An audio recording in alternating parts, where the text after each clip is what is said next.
Hi, this is Chris, 24K on Instagram, 24K on Twitter/X, and 24K_lifestyle on TikTok. These are the Nuroum OW20 open ear sports headphones.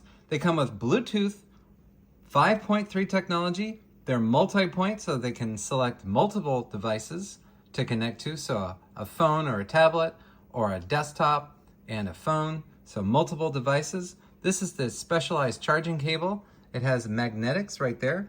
These last up to 15 hours, and they're great for working out inside, situational awareness, when you work out. There's some additional details that it has.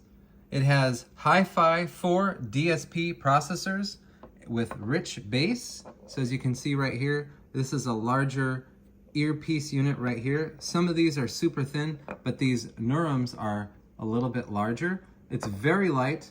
Tried these on a couple of times.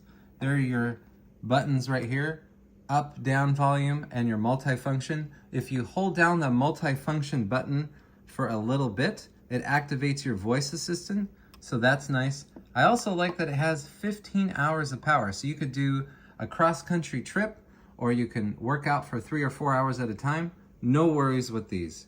And since they're so light, they don't produce any pressure on the sides of your head when wearing them, so that's nice. And the charging cable you want to bring with you, because it's a specialized version with the magnetics, so it just connects right here and it charges it up pretty quickly. Multiple hours of fast charging with this USB-A charger right here. Here's some quick additional details. 15 hours, definitely long battery life. AI-enabled noise suppression, and you can get these now from their website or through Amazon. Please subscribe to the channel. We appreciate positive comments, of course. Thumbs up.